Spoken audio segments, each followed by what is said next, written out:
I did tell Tom that I really can't take those. You guys do. Any of those overnights, those would be a bigger one. Oh, I went to the coordination class. We'll call the meeting to order at 9:02. First off, we'll take up our public comment.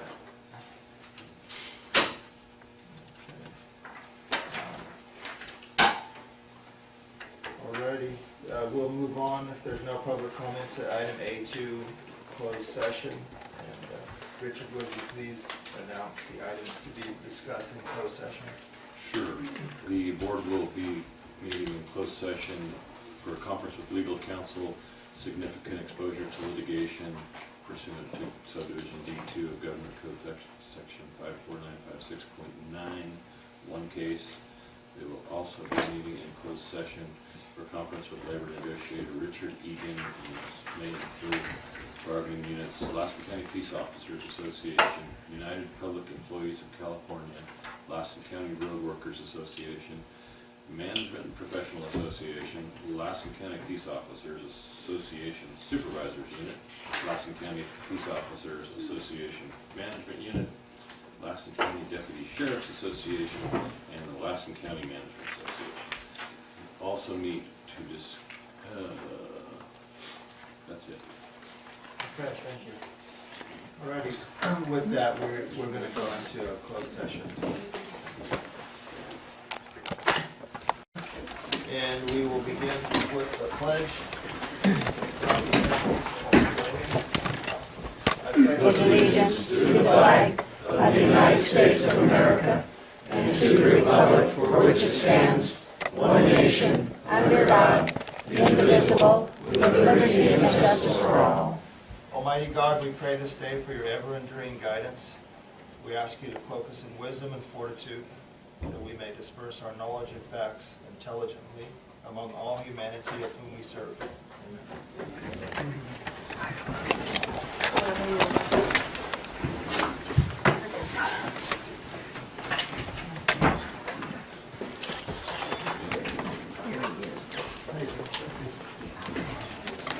Alrighty, welcome everyone to our meeting, and we will continue on with item B1, announcement of items discussed in closed session.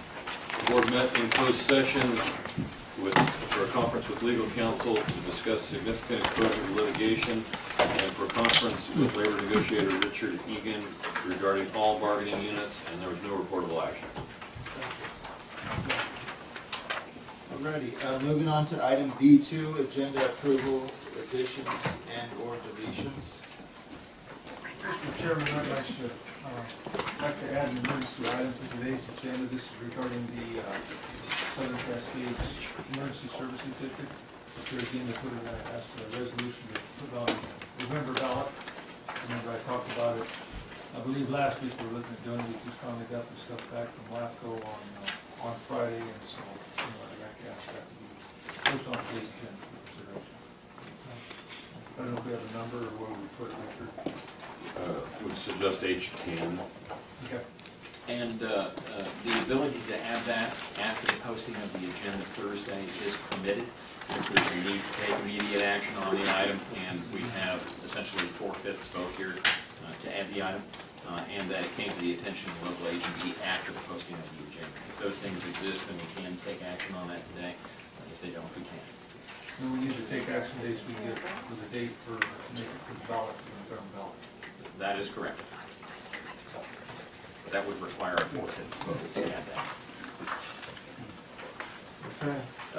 Before we take any action, I'll invite public comment. Actually, I have one other agenda change. there is a specific case that speaks to, it's a discretionary matter whether you permit that or not, but the law does not require public comment on the addition or deletion to an agenda. Okay. Well, we'll go ahead and use the discretion to allow it. If anybody has anything to say about this. I mean, Touche, Mr. Thank you, I think, thank you.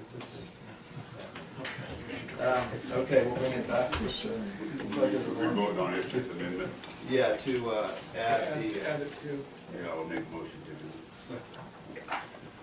All right, and then does this require a poll? It would require 4/5, yes, and we Okay. should probably pull that, yes. Madam Clerk, please call Supervisor Chapman? the roll. Aye. Supervisor Hobart? Aye.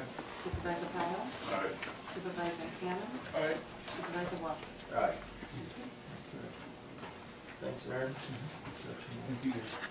Okay, we'll move on to item B3, public. We have comment. one other agenda change. Okay. We still haven't approved the agenda, we just approved that. Oh, yeah. Yeah. I'd like to ask the board to postpone item H8 until August, either the August 4th or 12th meeting. We've got some titling issues we're working through.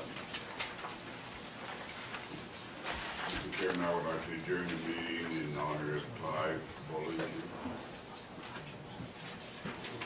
Okay. Now I make a motion to approve the agenda with new changes. Okay.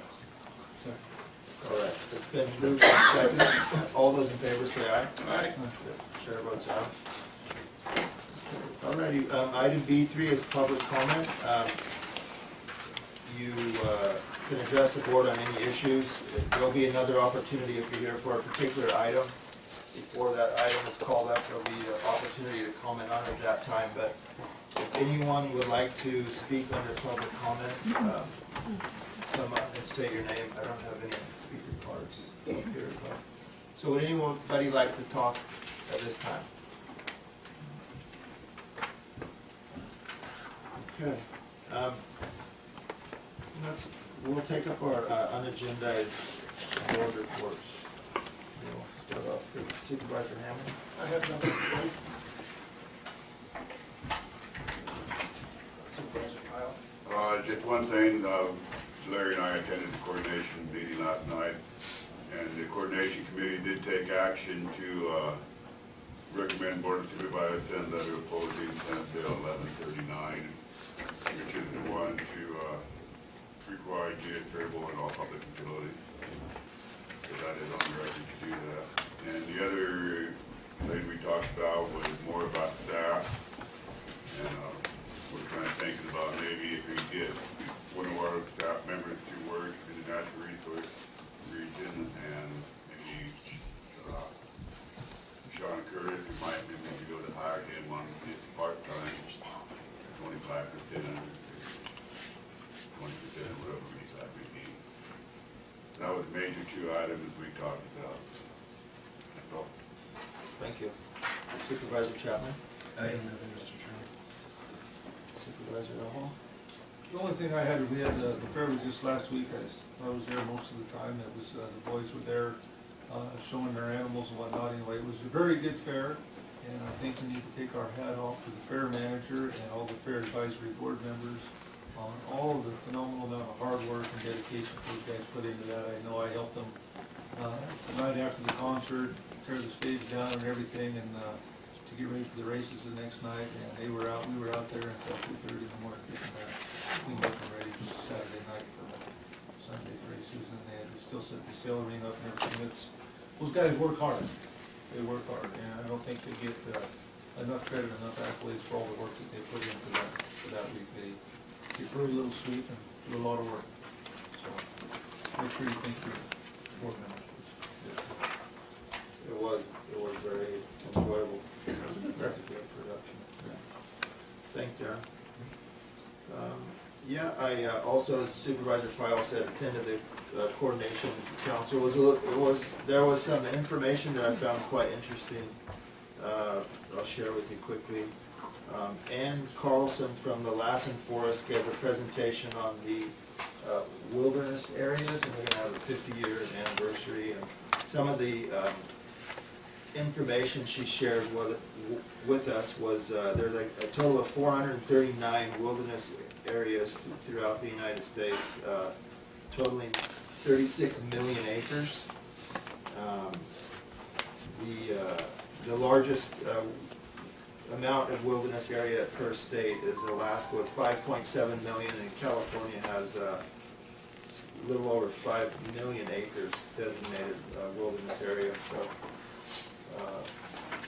when asked the question if anybody knows how many wilderness areas, it was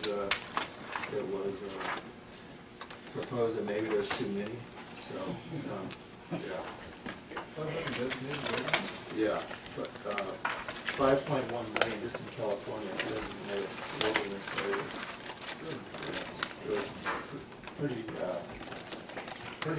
enlightening, you know, there's so much of the state, you know, that's locked up. And there are some alarming things brought up too about, you know, with the drought and the cattle, with the grazing and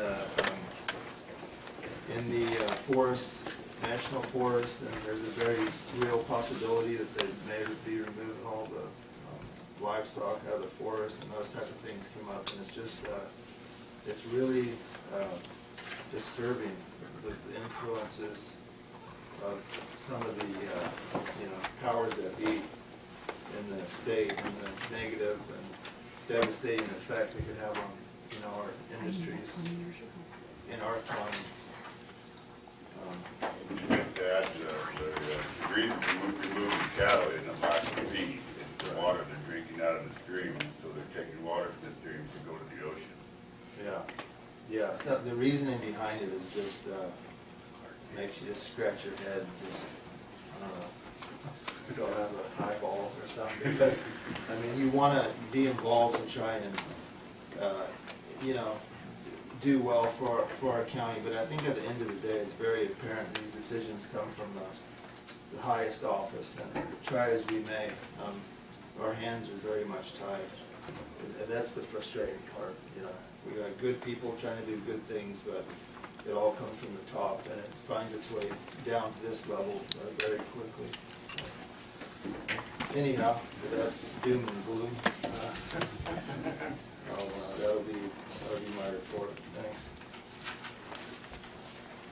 All right. Okay. Well, let's take up item F1. That deals with the resolution for David Keller. The resolution with the. It's right here. Is that make a motion to adopt the resolution? Well, we have to convene. Yeah, I think we need to convene as the housing authority. Yes. Yes. I'm sorry? We need to Adjourn. convene, yes, correct. We need to convene as the Housing Authority Board of Commissioners. Okay, so we'll adjourn as the Board of Supervisors and convene as the Housing Authority. Housing Authority Board of Commissioners, Housing- Lassen County Housing Authority Board of Lassen Commissioners. County Housing Board of Commissioners. That'll do. Is that right? Okay. All right, thank you. All right, so, yeah. Good morning, Hi. Chairman and Hi. board members. Melody Brawley, Director of Health and Social Services. Some years back, the county was responsible for the housing authority and the Section 8 program here in the county. And the federal government made some changes over the years that just about made it impossible to operate. There was such a limited amount of administrative funding that we couldn't make it work, especially in the county department where there were 87 charges and employee bargaining units and things like that. And Mr. Keller, as the Executive Director of the Plumas County Community Development Commission, having Section 8 under his responsibilities over there, was willing to take on our Section 8 program, and that was just like the happiest day of my career here, was when he took the Section 8 program. And I'm sad to say, I mean, I'm very happy for David that he's going to retire, and I'm sure he'll have a long, happy, healthy retirement. But I'm sad to say that he's leaving us, and I just wanted to have this recognition from our board, our Housing Authority Board, and from our Board of Supervisors for the work he's done to maintain our Section 8 housing program. It's such an important program for a lot of people in the county. And we wouldn't have it if it wasn't for Dave. If I could add to Melody's comments, Mr. Chairman, I also represent the board on the Lassen Plumas Sierra Community Action Agency along with Melody. She has been an active member of that as well. There's 6 of us that attend those meetings. periodically, and Dave, through his agency, provides the staff support and operates that program as well, done an excellent job. And so I've had a pleasure working with him now for several years, so with not only I would say that we're all kind of sad that he's gonna leave, because you never know what the next person's gonna bring along, but very well thought of, has been doing this work with the Plymouth County Community Action Program for 30 years, so he's institutional memory, he's got quite a network out there, and has been very beneficial not only to the Plymouth and Sierra residents, but to our Lassen County residents, so I was glad to see that Melody took the lead, got that proclamation. He has a real passion for the housing programs and for programs that assist people with low income, and does a great job. Yeah. We missed. Is David here? No, we will be presenting his, this resolution to him Friday at his retirement party. Yeah, actually, we're having a meeting of the Community Action Agency for today, and it's in conjunction with that, they're doing a retirement celebration for him, so Melody will present that. Well, great. Aaron? Are we still gonna be working with his predecessor on the Section 8 stuff, or what? Yes, yes. Yeah, the contract. I hope. The contract is with the agency, and so the new person will have that as part of the responsibility. That doesn't necessarily mean that down the road, the new person may decide they don't want to do that, and it could very well spin back, but it'll be a while before that would happen, I would think. And David has built it into a 4-county regional Section 8 housing program. And by doing that, he gets enough administrative funds to operate a program. And it seems like the most logical, efficient way to operate a program, and they seem very content to do it. And so hopefully they will keep running it. They've done a good job for us. Very good. Well, I think it'd be appropriate, since we're not gonna be presenting this to them here at the board, if I read it in for the record. Okay, a proclamation in honor of David W. Keller on his retirement from the office of Executive Director of the Lassen County Housing Authority. Whereas David Keller, Executive Director of the Plymouth County Community Development Commission, PCCDC, in his role as the administrator of the Plymouth County Housing Choice Voucher Program, was willing to assume responsibility for the Lassen County HUD Housing Choice Voucher Program as well. And whereas the Lassen County HUD Housing Choice Voucher Program was transferred to PCCDC under Keller's leadership in April of 2007, thereby reducing costs to Lassen County's general fund. And whereas both Sierra and Tehama counties subsequently transferred their housing programs to PCCDC as well. And whereas David Keller has demonstrated excellent executive management skills, dedicated himself to providing housing and other opportunities for low-income individuals and families, and created and maintained a strong regional partnerships, and is known to be a kind, generous, and all-around nice guy. Now therefore be it resolved by the Board of Supervisors of the County of Lassen that David W. Keller be commended for his years of service to the citizens of Lassen County, and that the Board of Supervisors wishes him well for many years to come. The foregoing proclamation was adopted at a regular meeting of the Board of Supervisors, County of Lassen, State of California, on the 22nd day of July 2014, in Susanville, California. So Melody, thanks for the insight, and yeah, we'll pass this on for this presentation. Happy to. Yeah, thank you. Thanks very much.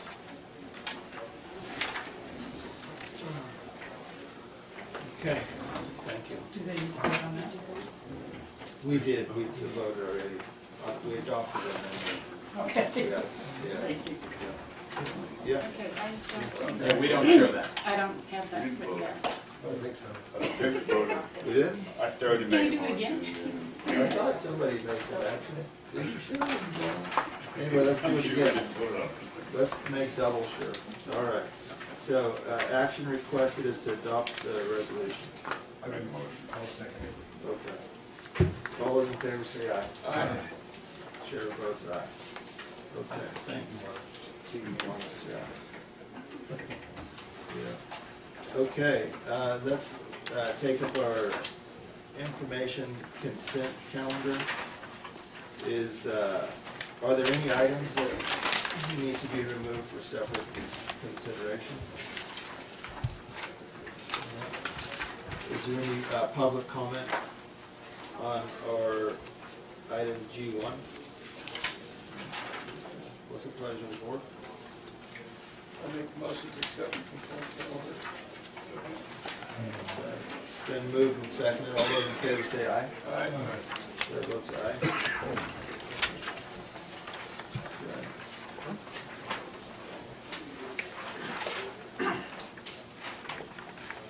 Okay, we'll move on to item H1, the minutes of July 8th, of which I'll be abstaining, Levi's absent that meeting.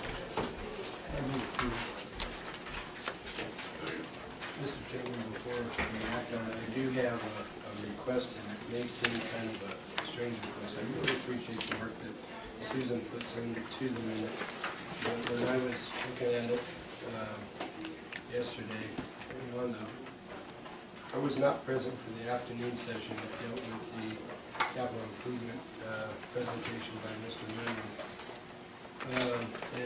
It's noted as such on the first paragraph in terms of absences or attendance, and it indicates absent for the afternoon session.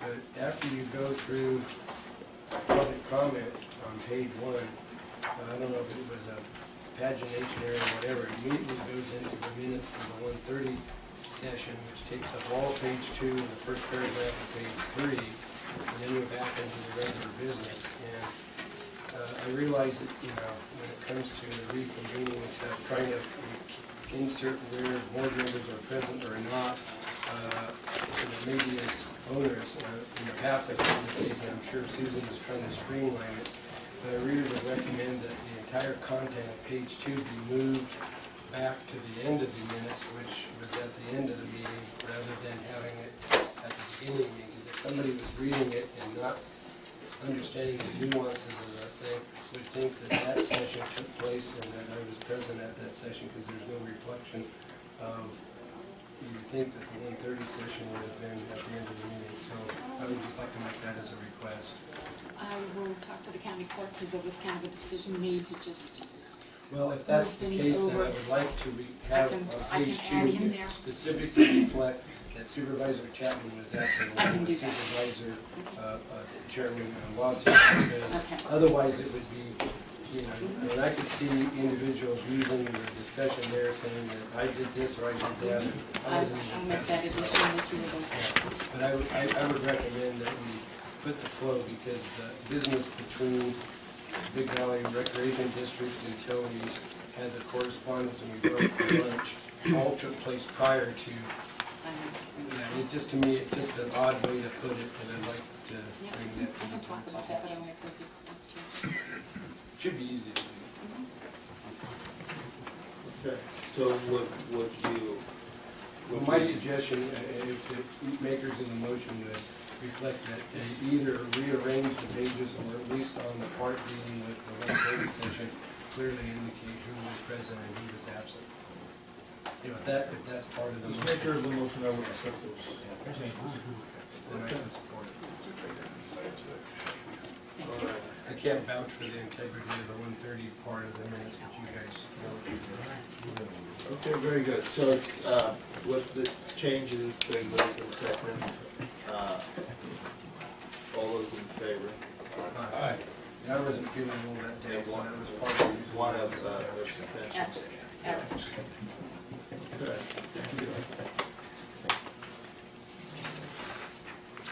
I'm gonna skip over item H2 for now, because we only have 7 minutes till 10 o'clock, so we'll come back to that. We'll make up some of the quicker items. So, H3, personnel.